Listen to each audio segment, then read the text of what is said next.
നമ്മളെ പങ്കെടുപ്പിക്കാതിരിക്കാൻ വിളിക്കാതെ ഇരുന്നിട്ടുണ്ട്. നമ്മൾ പോകാൻ നമ്മൾ മനസ്സ് കാണിച്ചിട്ടില്ല. രക്തം ഷെയർ ചെയ്തു, ദാനം ചെയ്തു. ആ മനുഷ്യൻ വരെ വാർത്ത ശരിയോ തെറ്റോ എന്ന് തിരക്കാതെ വാർത്ത ഷെയർ ചെയ്തു.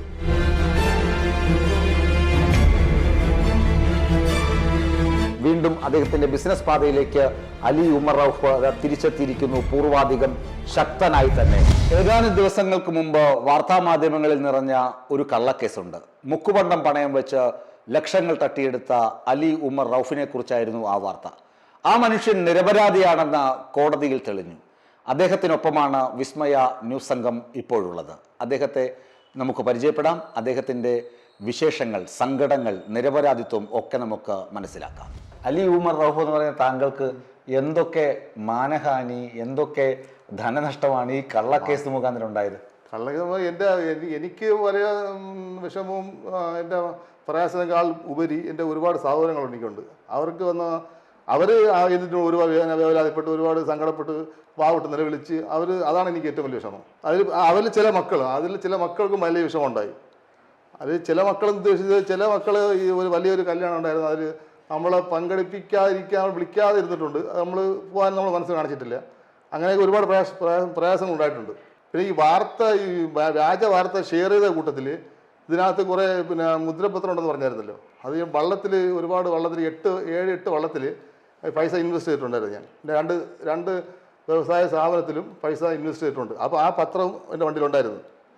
അപ്പോൾ അതിനകത്ത് ഒരു വ്യക്തിക്ക് ഞാൻ 8 ലക്ഷം രൂപ വള്ളം എടുക്കാൻ വേണ്ടി കൊടുത്തിട്ടുണ്ടായിരുന്നു. വള്ളം എടുക്കാൻ കൊടുത്തത് മാത്രമല്ല, പുള്ളിക്ക് ബൈപ്പാസ് ഓപ്പറേഷൻ സമയത്ത് എൻ്റെ ഒരു രക്തം പുള്ളി കൊടുത്തിട്ടുണ്ടായിരുന്നു.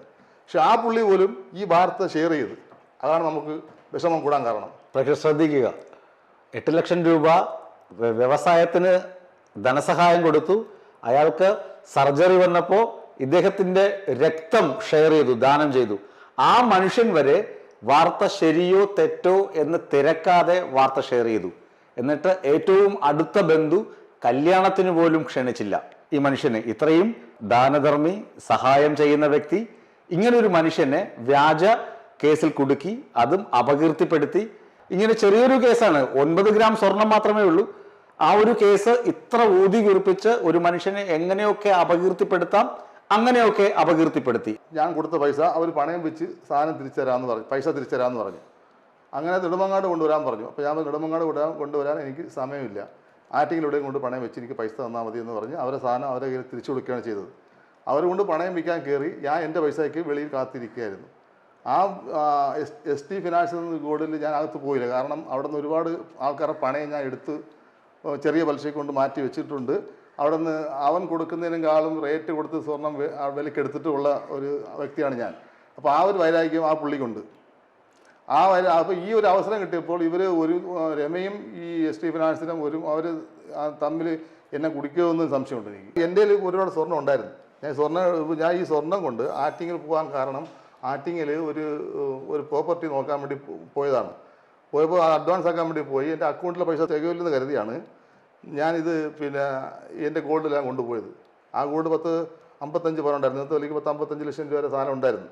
അതെല്ലാം പോലീസ് അവർ പിടിച്ചെടുക്കായി കോടതി കൊടുത്ത്, കോടതിയും പോലീസും എല്ലാം അതിനകത്ത് ഫുള്ള് ചെക്ക് ചെയ്തിട്ടും എൻ്റെ ലോക്കറിലെ സ്വർണ്ണം ചെക്ക് ചെയ്ത്, എൻ്റെ ആ പണം ഇരുന്ന് സ്വർണ്ണം ചെക്ക് ചെയ്ത്, അതൊന്നും 1 ഗ്രാം പോലും, ഒരു മില്ലിഗ്രാം പോലും വ്യാജ സ്വർണ്ണം ഇല്ല. ആലോചിച്ച് നോക്കുക. അതായത് ആ പർട്ടിക്കുലർ ദിവസം SD ഫിനാൻസിൽ നിന്ന് ഈ രമ എന്ന് പറഞ്ഞ സ്ത്രീ വ്യാജ സ്വർണം പണയം വെച്ച സംഭവത്തിലാണല്ലോ ഇദ്ദേഹത്തെയും കള്ളക്കേസിൽ കൊടുക്കുന്നത്. അതിനുശേഷം ഇദ്ദേഹത്തിന്റെ കാറിൽ ഏകദേശം 55 ലക്ഷം രൂപയുടെ സ്വർണമുണ്ടായിരുന്നു, പണമുണ്ടായിരുന്നു, മുദ്രപത്രങ്ങളുണ്ടായിരുന്നു. അതെല്ലാം പോലീസ് പിടിച്ചെടുത്തു. അതെല്ലാം പോലീസ് പരിശോധിച്ചു. ഇദ്ദേഹത്തിന്റെ ലോക്കറിൽ ഉണ്ടായിരുന്ന സ്വർണം പരിശോധിച്ചു. അതിലൊരു മില്ലിഗ്രാം സ്വർണം പോലും വ്യാജ സ്വർണം ഉണ്ടായിരുന്നില്ല. ഒരു രേഖകളിലും മാൽ പ്രാക്ടീസ് നടത്തിയിട്ടില്ല. എല്ലാം കൃത്യമായിരുന്നു. അതായത് ഒരു ബിസിനസ്സിലും തിരിമറി നടത്താതെ എല്ലാം കൃത്യമായി നടത്തിയിരുന്ന അലി ഉമർ റൌഫ് എന്ന വ്യക്തിയെ ചില ആളുകൾ ചേർന്ന് മോശക്കാരനാക്കി അദ്ദേഹത്തിന്റെ കുടുംബത്തിൽ കണ്ണീർ വീഴ്ത്തി. ഒരു മനുഷ്യൻ ഇരുന്ന് കരയുകയാണ്. വണ്ടി അടക്കം എൻ്റെ ഈ സ്വർണ്ണം അടക്കം കോടതി പോലീസ് പരിശോധിച്ചിട്ട് എല്ലാം ഇന്നലെയാണ് തിരിച്ചു കിട്ടിയത്. എല്ലാ റെക്കോർഡും ഞാൻ എല്ലാം കണക്ക് കൊടുത്ത്, എല്ലാ രേഖ കൊടുത്ത്, എൻ്റെ എല്ലാം പരിശോധിച്ച് അവർ കംപ്ലീറ്റ് വെച്ച് എൻ്റെ നിരപരാധിത്വം ഏകദേശം 90% അവർ തെളിയിക്കാൻ പറ്റി എനിക്ക്. ഈ നിരപരാധിത്വമൊക്കെ തെളിയിച്ചു കഴിഞ്ഞു.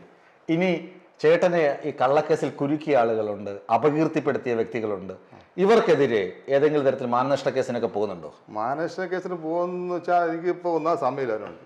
ഞാൻ ഒന്ന് രണ്ടാമത് നമ്മളൊരു വിശ്വാസമുണ്ട്, നമുക്ക് നല്ലതും ചീത്തതൊക്കെ പടച്ചൊരു പത്ത് വരുന്നതാണ്.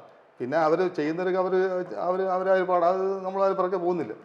അപ്പോൾ നമ്മളിത് ഒരു നിസ്സാര ഒരു സാധാരണ മനുഷ്യൻ എന്ന രീതിയിലാണ് നമ്മൾ ജീവിച്ചിരുന്നത്. പക്ഷേ അത് അല്ല, അതങ്ങനെ അല്ല. ഇപ്പം ആലോചിച്ചപ്പോൾ അത് നമ്മളെ കൊണ്ട് നമ്മളെ അപകടപ്പെടുത്താനും മോശക്കാരനാക്കാനും നമ്മളെ കൊണ്ട് സഹതപിക്കാനും ഒരുപാട് ആൾക്കാരുണ്ടെന്ന് ഇപ്പോഴാണ് മനസ്സിലാകുന്നത്. ഒരുപാട് ആൾ സങ്കടപ്പെടാനും പ്രാർത്ഥിക്കാനും ഒരുപാട് ഇതിന് ആഹ്ലാദിക്കാനും ഉണ്ടെന്നുള്ള കാര്യം ഇപ്പോഴാണ് മനസ്സിലാകുന്നത്. അലി ഉമർ റൌഫിനെ പോലീസ് പിടിച്ചുകൊണ്ടുപോയെന്നും റിമാൻഡ് ചെയ്തും എന്നൊക്കെ ആയിരുന്നു വ്യാജ വാർത്തകൾ പടച്ചുവിട്ടത്.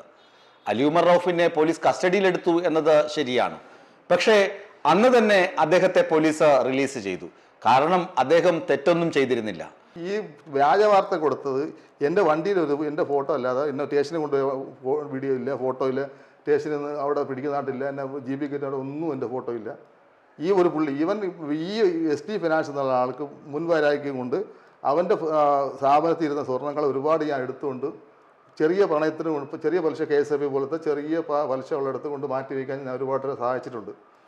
അവൻ വിൽക്കുന്ന സ്വർണ്ണം അവൻ കൊടുക്കുന്നതിനേക്കാളും വില കൂട്ടി ഞാൻ കസ്റ്റമറിന് കൊടുത്ത് ഞാൻ എടുക്കാറുണ്ട്. ഈ രണ്ട് കാര്യവും ഞാൻ ഒരുപാട് പ്രാവശ്യം അവിടെ ചെയ്തിട്ടുണ്ട്.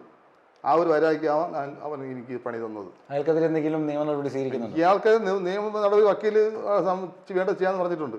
തീർച്ചയായും SD ഫിനാൻസിനെതിരെ നിയമ നടപടിയുമായി അലി ഉമർ റൌഫ് മുന്നോട്ട് പോകും. അങ്ങനെ എല്ലാ കുറ്റങ്ങളിൽ നിന്നും മോചിതനായി നിരപരാധിത്വം തെളിയിച്ച് വീണ്ടും അദ്ദേഹത്തിന്റെ ബിസിനസ് പാതയിലേക്ക് അലി ഉമർ റൌഫ് തിരിച്ചെത്തിയിരിക്കുന്നു. പൂർവാധികം ശക്തനായി തന്നെ SD ഫിനാൻസിനെതിരെയുള്ള നിയമ നടപടികൾ അലി ഉമർ റൌഫിന്റെ അഡ്വക്കേറ്റ് മുന്നോട്ട് കൊണ്ടുപോകും. ഏതായാലും അലി ഉമർ റൌഫിന് എല്ലാവിധ ആശംസകളും നേരുകയാണ് വിസ്മയ ന്യൂസ് സംഘം. അനീഷിനൊപ്പം BS ജോയ്, വിസ്മയ ന്യൂസ്, തിരുവനന്തപുരം.